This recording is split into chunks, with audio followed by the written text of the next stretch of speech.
Hi everyone, welcome back to the channel. मैं वरुण त्यागी, आपका दोस्त, आपका well wisher again Varun Tyagi classes में आप सभी का बहुत बहुत स्वागत करता हूं। बच्चों, आज की इस वीडियो में आपके सामने एक ऐसा टॉपिक लाया हूं जो टॉपिक आपके डेफिनेटली 3 मार्क्स या 4 मार्क्स डेफिनेटली दिलवाएगा, राइट। और ये टॉपिक है, बिल्कुल बच्चों वाला टॉपिक है, जिस टॉपिक को आप आज की ही वीडियो में सीख के जाओगे। और आज की वीडियो को स्टार्टिंग टू एंड देखने से आपके 4 नंबर, भाई साहब अगर 4 नंबर में आ गया ना तो 4 के 4 नंबर बिल्कुल फ्री फंड के, और शायद क्या पता 4 नंबर में आ ही जाए। और 4 नंबर में शायद क्या 4 नंबर में आएगा ही आएगा भाई, आएगा ही आएगा। क्यों? क्योंकि इशू ऑफ शेयर में से एक full fledge practical question 6 number में आ जाता है, एक 4 नंबर की बैलेंस शीट आ जाती है। बचा क्या यही टॉपिक है जो कि 4 मार्क्स में आ जाएगा। और अगर 3 नंबर में आता है तो 3 नंबर भी तुम्हें देखे तो जाएगा। तो 3 नंबर में आने का मतलब है टोटल 13 मार्क्स हो गए। 2-3 नंबर के क्वेश्चंस एमसीक्यूज में आ जाएंगे। तो कहने का मतलब मेरे सीधा सा ये है, ये टॉपिक डायरेक्टली 3 मार्क्स में तो इसका प्रैक्टिकल क्वेश्चन आ ही जाएगा, लेकिन 1-2 नंबर के एमसीक्यूज भी आ जाएंगे, राइट। तो इसलिए इस वीडियो को स्टार्टिंग टू एंड देख लो, तुम्हारा ही फायदा है। 3 नंबर या 4 नंबर तुम्हारे पक्के हो जाएंगे, राइट। लेकिन सर इस टॉपिक का नाम क्या है? आप जब से बोल रहे हो 3 नंबर का आएगा, 4 नंबर का आएगा, लेकिन नाम तो इसका बता नहीं रहे। इसका नाम है issue of shares for consideration other than cash, right. कि कंपनी के थ्रू शेयर्स इशू किए जा सकते हैं कैश के अलावा, एसेट्स की फॉर्म में भी, या फिर पूरा का पूरा बिजनेस खरीदने की फॉर्म में भी। मतलब क्या? कंपनी अपने इन्वेस्टर से यह बात कह रही है कि अगर चलो आपके पास कैश कम है या कैश नहीं है, तो आपके पास लैंड होगी, बिल्डिंग होगी, मशीनरी होगी, तो भैया कोई बात नहीं है, बिल्डिंग है, प्लांट है, मशीनरी है, कोई बात नहीं, तुम्हारे पास जो भी है तुम मुझे दो तो सही। जितनी की तुम्हारी प्लांट, लैंड, बिल्डिंग वगैरह वगैरह होगी, उसकी वैल्यूएशन निकालने के बाद मैं तुम्हें शेयर इशू कर दूंगा, राइट। दूसरा क्या है कि कंपनी के थ्रू सामने वाले बंदे का पूरा बिजनेस ही खरीदा जा रहा है। कंपनी ये कह रही है कि तू मेरी कंपनी में कैश में पैसा ना डाल, तू मुझे पूरा का पूरा अपना बिजनेस दे दे। अब अगर तुम मुझे पूरा का पूरा अपना बिजनेस दोगे तो यानी बिजनेस का मतलब क्या है? एसेट्स के साथ लायबिलिटीज भी आएंगी। तो लायबिलिटी का मतलब क्या है कि भैया मेरी भी तो देनदारी चढ़ेगी, जो देनदारी तेरी थी वही देनदारी मेरी हो गई, तो मेरे थ्रू तो भाई इसकी नेट एसेट्स निकाली जाएगी। तुम्हारे बिजनेस की आज वैल्यू क्या है, वो वैल्यू की मैं कैलकुलेट करूंगा, और उस वैल्यू को कैलकुलेट करने के बाद जो भी वैल्यू मेरे अकॉर्डिंग होगी मैं उतने के तुम्हें शेयर इशू कर दूंगा, राइट। तो कहने का मतलब यह है कि जब कंपनी शेयर्स को इशू करती है for consideration other than cash, तो उसका अकाउंटिंग ट्रीटमेंट कैसे करते हैं, आइए आज की इस वीडियो में समझते हैं,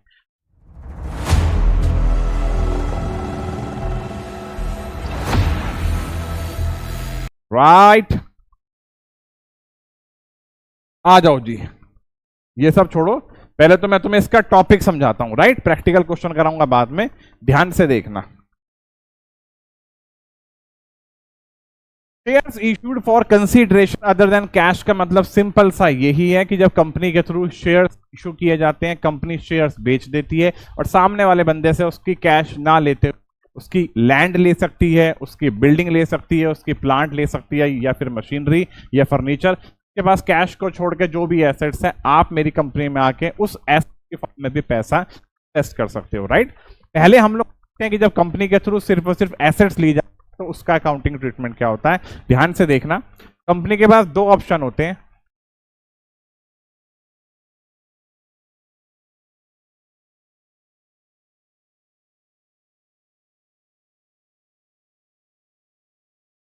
व्हेन एसेट्स परचेज, जब कंपनी एसेट्स खरीदती है, और सेकंड ऑप्शन क्या होता है?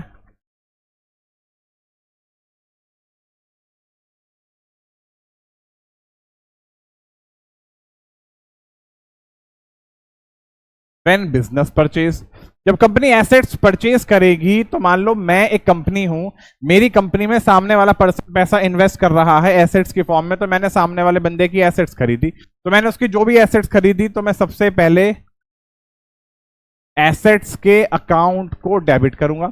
मान लो मैंने एसेट्स परचेज की है 4 लाख रुपए की, वो एसेट्स लैंड है, बिल्डिंग है, प्लांट है, मशीनरी है, तो आप एसेट्स के प्लेस पे लैंड भी लिख सकते हो, जो मैंने खरीदी है, लैंड या बिल्डिंग या फिर प्लांट या फिर मशीनरी या फिर फर्नीचर। तो मैंने 4 लाख तक की बिल्डिंग खरीदी है, तो मैं एंट्री क्या पास करूंगा, assets account debit to vendor account.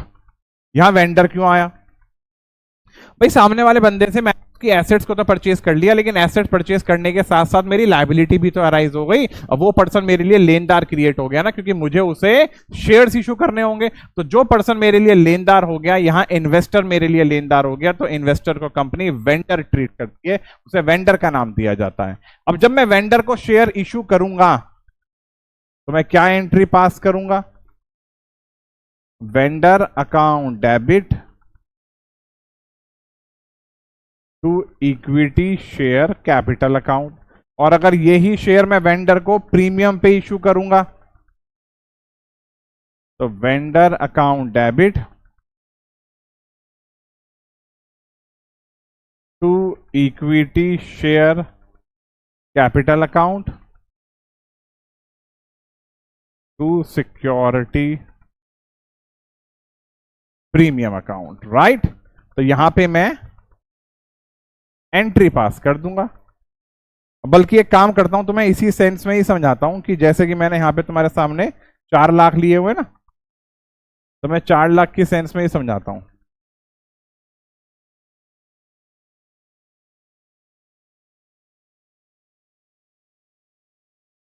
यहां अमाउंट आ गया 4 लाख, यहां आ गया 4 लाख, राइट।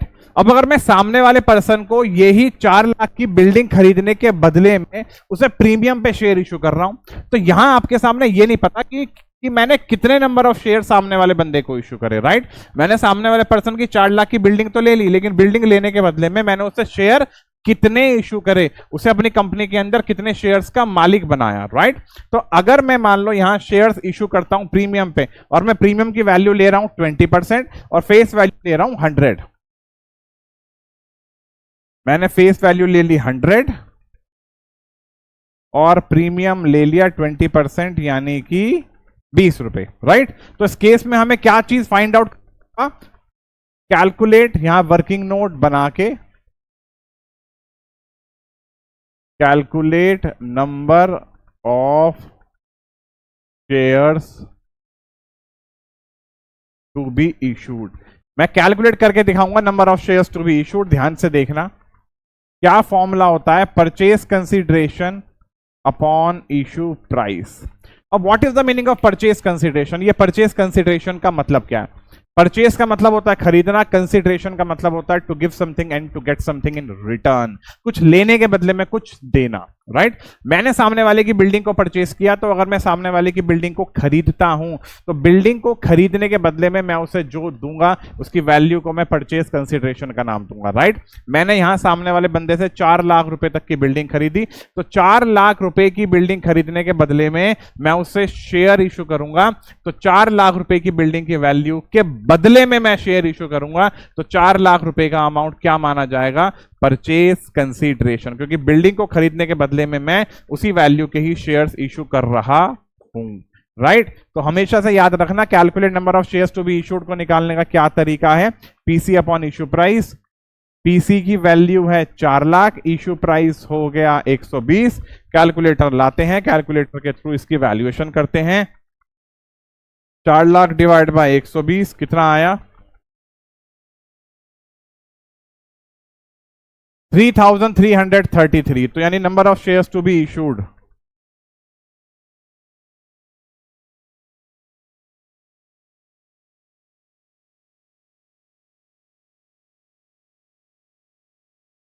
यहां इस एंट्री में अमाउंट कैसे कैसे डालोगे?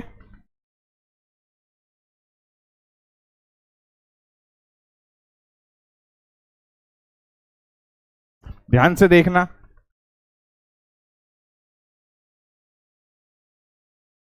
फेस वैल्यू 100 की है, 20 का प्रीमियम है, इंटू 120। तो ये तो वेंडर अकाउंट डेबिट में पूरा का पूरा 4 लाख ही आएगा। ये आ जाओ इंटू 100, ये आएगा,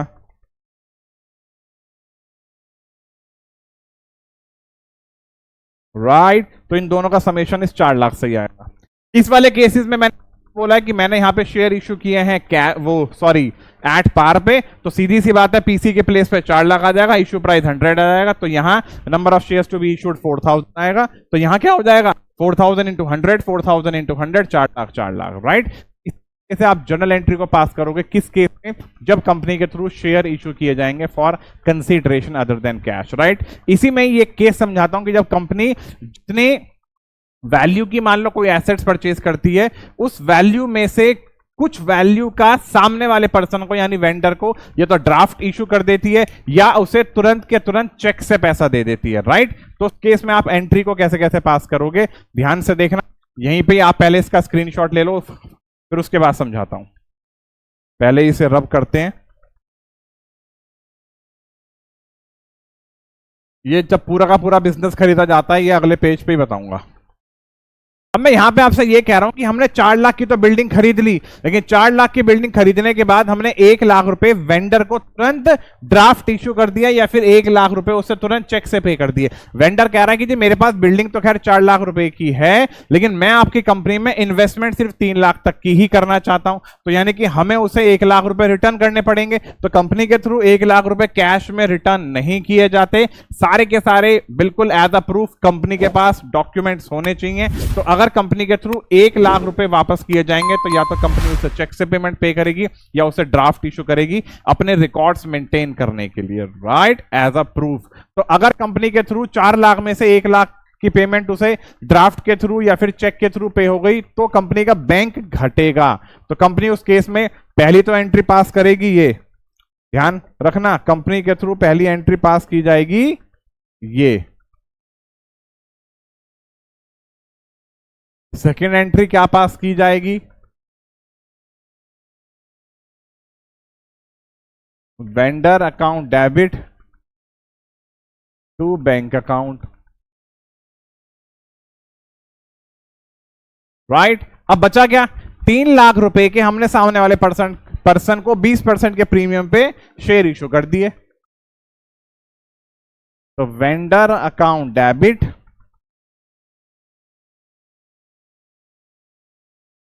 to equity share capital to security premium reserve. यहां पे भी वर्किंग नोट में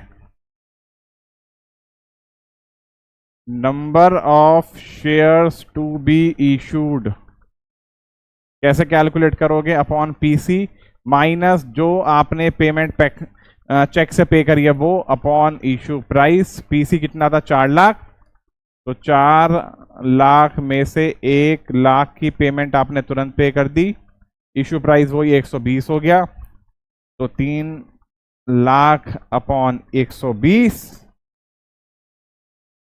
अमाउंट आया कितना 2500। तो 2500 नंबर ऑफ शेयर्स इशू किए गए हैं। सीधी सी बात है, एंट्री कैसे कैसे पास करोगे, इंटू 100 इंटू 20 120, यहां आ गया कितना, यहां आ गया, राइट। तो इसी तरीके से हम लोग इसकी issue of shares for consideration other than cash वाले टॉपिक में जर्नल एंट्रीज को ऐसे ऐसे पास करते हैं। इन 3 एंट्रीज के अलावा कोई एंट्रीज पास नहीं की जाएंगी। अब चलते हैं उस केस में जब कंपनी के थ्रू शेयर्स इशू किए जा रहे हैं कंसीडरेशन अदर देन कैश, लेकिन कंपनी पूरा का पूरा कंप्लीट बिजनेस खरीद रही है। तो जब कंपनी के थ्रू बिजनेस खरीदा जा रहा है तो उसका अकाउंटिंग ट्रीटमेंट कैसे होगा, बच्चों का खेल है, आ जाओ। कोई बड़ी बात नहीं है, कोई बड़ी बात नहीं है भाई, कोई बड़ी बात नहीं है। व्हेन टोटल बिजनेस परचेज या कंप्लीट बिजनेस परचेज, जब पूरा का पूरा बिजनेस खरीदा जाएगा तो सीधी सी बात है कंपनी के पास एसेट्स भी आएंगी और लायबिलिटी भी आएंगी। एग्जांपल के तौर पे समझा रहा हूं, मान लो मैं सामने वाले पर्सन का बिजनेस खरीद रहा हूं और मैंने सामने वाले पर्सन के बिजनेस में से स्टॉक ले लिया, लैंड ले लिया, बिल्डिंग ले ली, प्लांट ले लिया, मशीनरी ले ली, उस सामने वाले बंदे के डेटर भी हैं वो भी ले लिए भाई। 2 क्रेडिटर्स अकाउंट। अब भैया बिजनेस ले रहे हैं तो सामने वाले की लायबिलिटी भी तो हमारी हो गई। 2 लोन अकाउंट।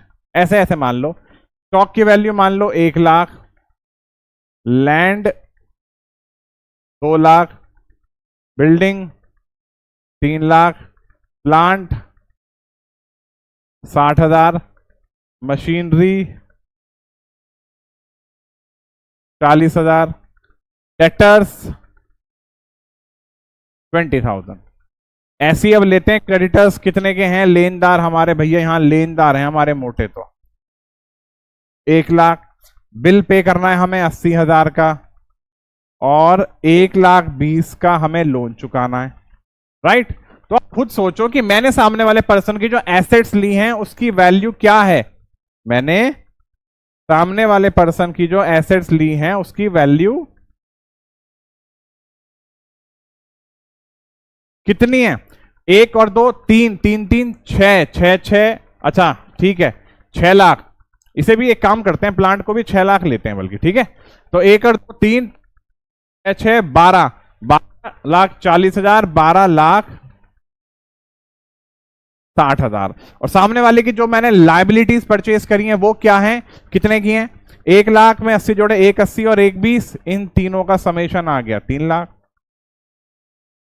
तो आप खुद सोचो, टोटल एसेट से 12,60,000, टोटल लाइबिलिटी है 3 लाख। तो अगर यहां से नेट एसेट्स निकाली जाए जिसका फॉर्मूला होता है total assets minus total liability, तो 12,60,000 में से 3 लाख माइनस करो, 9,60,000 आ गया। तो सामने वाले बंदे की बिजनेस की जो वैल्यू बनती है वो 9,60,000 की बनती है। यहां तक की बात क्लियर है। अब अगर 9,60,000 के बाद मैं सामने वाले को अगर शेयर्स इशू करता हूं 10 लाख रुपए के, तो मेरी बातें सुनना अब ध्यान से। मेरी वैल्यू तो बनती है 9,60,000 रुपए, लेकिन मैं तुझे शेयर इशू कर रहा हूं 10 लाख रुपए के, राइट। तो उस केस में परचेज कंसिडरेशन कितना माना जाएगा, 10 लाख। तो यहां तो आ जाएगा 2 वेंडर अकाउंट 10 लाख। अब तुम खुद सोचो, 9,60,000 रुपए की चीज के मैं 10 लाख रुपए पे कर रहा हूं, तो सामने वाले की ये वैल्यू या मेरी वैल्यू है, भैया सामने वाले की वैल्यू है।